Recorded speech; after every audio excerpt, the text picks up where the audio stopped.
La Fresh Morning. La Fresh Morning. Avec Jean-Paul ce matin. Jean-Paul, bonjour. Bonjour la fraîche. Jean-Paul, tu n'étais pas avec nous hier? Oui. Petit J'avais un impératif personnel qui m'a un peu surpris et donc ça a chamboulé mon programme de la journée d'hier. D'accord. Aujourd'hui, on va parler de quoi pour l'actualité internationale? Nous allons nous intéresser à une décision qui a été prise par l'Union européenne hier. Les chefs d'État et de gouvernement ont décidé pour la première fois, dans le cadre d'un plan de relance économique de l'Union européenne, parce qu'il faut savoir que cette pandémie de la Covid-19 a laissé de graves séquelles économiques. La plupart des pays européens, en tout cas ceux de la zone sud, seront en récession au cours de la fin de ce troisième trimestre-là. Enfin, la fin du deuxième trimestre, puisque nous sommes au début du troisième trimestre. Et donc, ce qui est intéressant ici, c'est évidemment, il y avait un débat depuis des années qui animait les économistes européens, c'est-à-dire que l'Union européenne, dans son fonctionnement aujourd'hui, fonctionne exactement comme un État fédéral. Il y a des institutions européennes qui confère à l'Union européenne notamment les mêmes statuts qu'un État fédéral. Je vais m'expliquer. On a par exemple des institutions lesquelles on a le Conseil européen, qui est le Conseil des chefs d'État européens, qui est l'une des parties de l'exécutif européen. On a la Commission européenne, qui est l'équivalent du gouvernement européen. Et on a le Parlement européen, qui est là justement pour, évidemment, représenter l'ensemble des populations, des citoyens des pays membres de l'Union européenne. Et donc, à ce titre, il y a aussi, l'Union européenne aussi a un budget, parce que les pays membres de l'Union européenne reversent une partie de leur PIB, de leur production de richesse à Bruxelles. Et ensuite, évidemment, toutes les questions économiques qui concernent l'ensemble des États membres de l'Union européenne, évidemment, sont traités au niveau de Bruxelles. Ce n'est plus véritablement de la compétence de l'Union européenne. Mais attention, il ne faut pas se tromper. L'Union européenne n'a absolument rien à voir avec un État fédéral tel que les États-Unis, le Mexique ou le Nigeria. En ce sens que beaucoup d'autres domaines ne sont absolument pas de la compétence de Bruxelles, que ce soit, par exemple, on l'a vu notamment avec les problèmes des flux migratoires, on l'a vu avec les problèmes de dumping fiscal, donc de politique fiscale, qui sont totalement différentes entre les États. Et puis, tous les États de l'Union européenne, les 27, n'adoptent pas une monnaie commune. Il faut savoir que sur les 27, il n'y a que 12 États qui ont en commun la monnaie que l'on appelle l'euro, et donc les autres 15 États ne sont pas membres de la zone euro. Et donc, maintenant, c'est ce qui fait qu'il était particulièrement difficile de demander, par exemple, à la Banque centrale de contracter des prêts pour essayer d'augmenter les liquidités à mettre à disposition de ces États, parce qu'il y a 15 États membres de l'Union européenne qui ne sont pas dans la zone Eurogroupe. Et puis, mais l'État européen, l'État fédéral européen pouvait, à ce titre donc, puisqu'il a toutes les caractéristiques d'un État, donc l'État européen pouvait donc souscrire des dettes. Donc l'État européen pouvait s'endetter. C'est-à-dire qu'on assiste là à un phénomène qui est nouveau, qui était celui de la mutualisation des dettes des différents États de l'Union européenne. Et donc cette mutualisation des dettes va permettre aux pays de l'Union européenne de pouvoir avoir une plus grande marge de manœuvre, parce que lorsque vous endettez tout seul, l'effort à fournir pour rembourser ces dettes-là est plus forte que lorsque vous êtes en plusieurs. Si vous mettez en commun vos capacités de production de richesse et que vous les mettez en avant sur des marchés financiers pour demander des prêts, eh bien, il est clair que vous aurez plus de chances de bénéficier d'un prêt, puisque on va regarder qu'à l'échelle globale, par exemple, les 750 milliards d'euros qui vont être accordés certainement à l'Union européenne dans le cadre de cette dette-là ne représentent par exemple que 7,5% du PIB de l'Union européenne. Donc ça veut dire qu'il y a même là une marge de manœuvre qui est possible. Et donc ça, c'est historique dans ce sens-là, que pour la première fois, l'Union européenne va évidemment aller sur les marchés financiers pour essayer d'avoir de l'argent pour s'endetter et aider les pays de l'Union européenne à essayer de faire face à la pandémie de la Covid-19 sur le plan économique, à essayer de relancer la machine économique qui s'est très fortement grippée. Et donc, la semaine dernière, lors de la réunion de Bruxelles, il fallait d'abord répondre à 3 questions.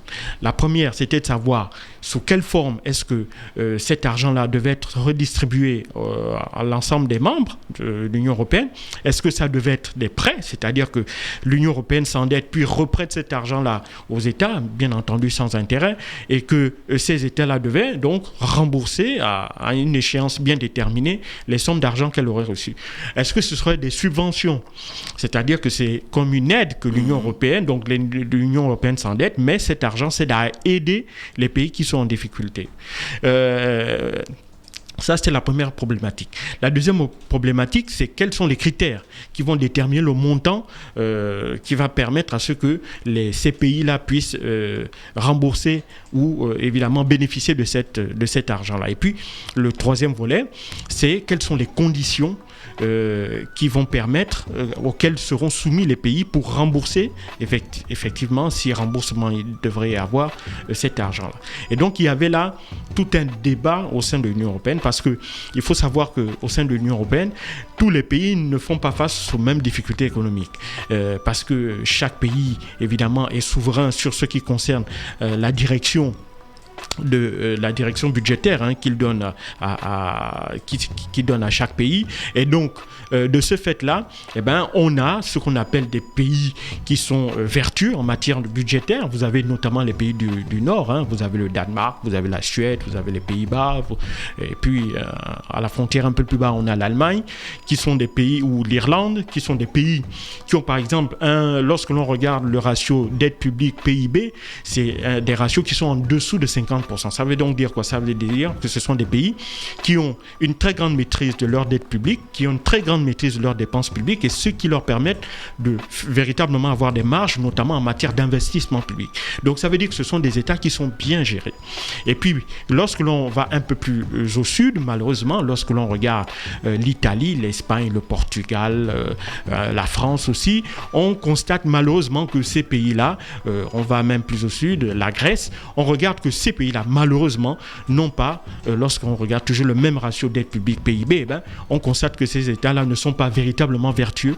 Ils n'ont pas une parfaite maîtrise de leurs dépenses publiques, ils n'ont pas une maîtrise de leurs dettes, et il y a très peu d'investissements qui sont faits dans ces États-là. Et donc, vous voyez qu'on a là deux typologies d'États qui fait que évidemment les uns, notamment les pays du Nord, étaient particulièrement soucieux sur la nécessité de faire comprendre aux pays du Sud que cet argent-là devrait être utilisé de manière consciencieuse, et que surtout les sommes qui devraient être allouées, si c'est dans le cadre d'un remboursement, il faudrait que cela soit remboursé.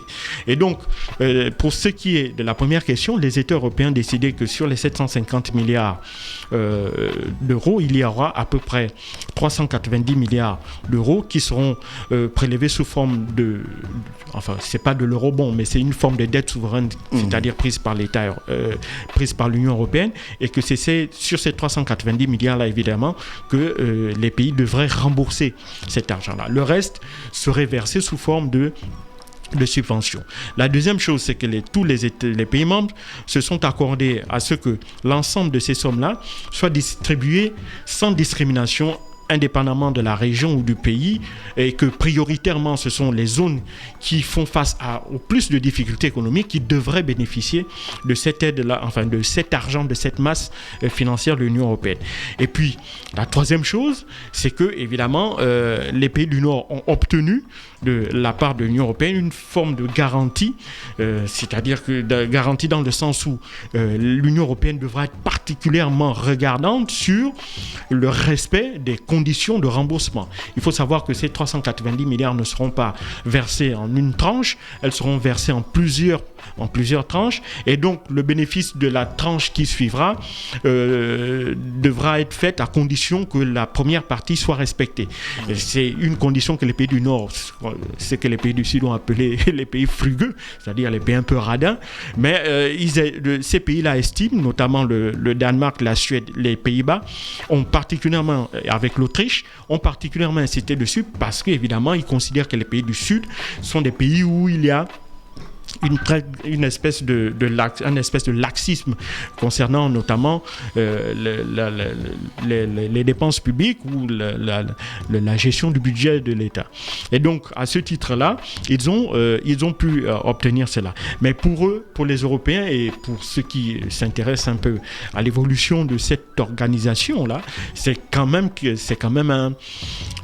une avancée historique, certes, mais elle ne masque pas les dissensions qu'il y a à l'intérieur de l'Union européenne et surtout les difficultés à venir. Parce qu'il faut bien comprendre une chose, c'est que les États européens ont souvent eu l'habitude de penser que c'est parce qu'on injecte aussi de l'argent massivement que l'on va résoudre les problèmes. Non, on l'a vu par exemple avec le dernier mandat de François Hollande, lorsque celui-ci lorsqu'il était candidat, avait promis aux Français qu'il devait inverser la courbe du chômage.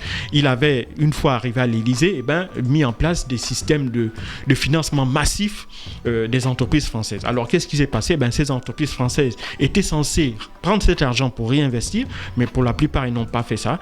Elles ont soit essayé de rembourser les dettes qu'elles avaient, soit elles avaient thésaurisé cet argent-là en le gardant bien au frais quelque part, en attendant que, évidemment, la prochaine crise. Mais cet argent-là, qui leur avait été accordé avec d'énormes avantages, n'avait surtout pas été utilisé pour l'objectif principal pour lequel il avait été débloqué, à savoir l'investissement. Donc, François Hollande espérait que les entreprises devaient investir massivement. Elles ne l'ont pas fait parce qu'elles n'avaient pas certainement confiance en l'avenir, disons dans un futur très proche. Elles n'avaient pas de perspective intéressante face à elles. Et donc, elles n'ont pas investi massivement cet argent. Et conclusion, il n'y a pas eu une relance. Il y a eu une reprise de l'emploi, certes, mais elle était extrêmement timide et bien loin de pouvoir faire inverser la courbe elle-même du chômage. Et donc, c'est ce qui a expliqué l'échec, en partie politique, l'échec de la politique économique de François Hollande. Et donc, c'est cette réalité-là qui demeure en Europe, c'est-à-dire que avec la crise de la pandémie, il est clair que les entreprises qui ont vu leur activité pour beaucoup au ralenti, pour certaines carrément à l'arrêt, le fait que l'on leur permette de bénéficier de cet argent, que ce soit les entreprises ou les régions, bénéficier de cet argent-là, ce ne sera pas forcément pour investir qu'elles vont utiliser. Elles vont d'abord essayer de régler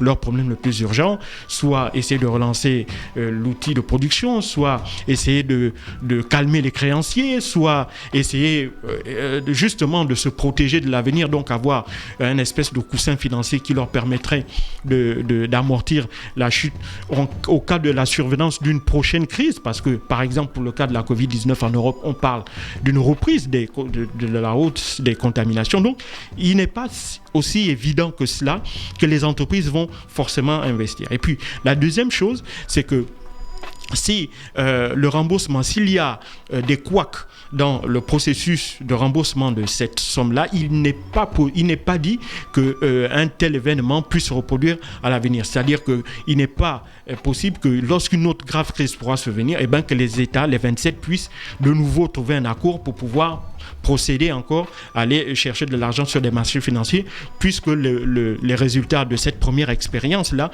auront été négatifs. Donc ça, c'est quelque chose c'est un risque qui est réel. Et puis la troisième chose, c'est que tant que les États européens ne changeront pas, notamment ceux du Sud, leur modèle de gestion, c'est-à-dire une parfaite maîtrise des dépenses publiques, une espèce de maîtrise de l'inflation, et surtout essayer de faire baisser le taux d'endettement en essayant eux-mêmes d'investir massivement, notamment dans des domaines qui sont très porteurs de croissance aujourd'hui, c'est les domaines de la technologie.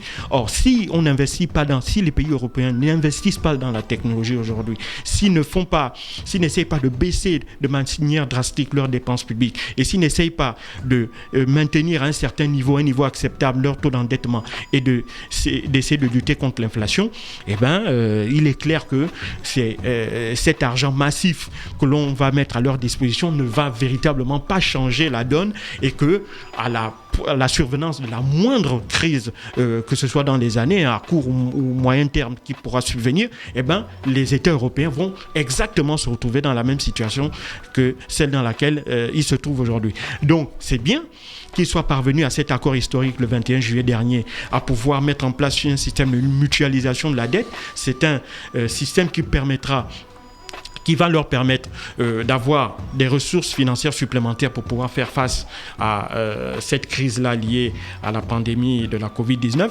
Mais ce ne sera certainement pas suffisant si eux-mêmes ne mettent pas en place une véritable politique économique aussi commune de la part des 27, parce que il faut savoir que cet accord a été obtenu après d'âpres négociations qui ont mis à jour les dissensions en termes de point de vue sur la divergence, sur la politique économique à mettre en œuvre au sein même de l'Union européenne. Et donc, tant que ces divergences-là ne seront pas aussi comblées, le risque, évidemment, que non seulement ils ne parviennent pas à un accord, comme je l'ai dit, si une telle crise survient, mais encore moins qu'ils fassent preuve de solidarité face à la prochaine crise, semble évident à mes yeux.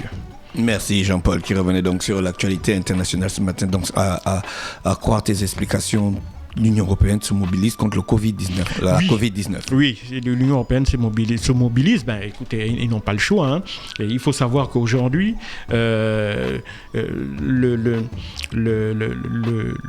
la plupart des pays sont en récession, c'est-à-dire qu'ils auront un taux de croissance négatif qui va osciller au pire des cas entre 3,5 et 7%. Donc, ça veut dire qu'évidemment, la situation est grave, mais il faut agir dans l'urgence aujourd'hui. Or, certains pays du Sud, comme l'Italie, comme l'Espagne, comme la France, ont un niveau d'endettement qui est élevé.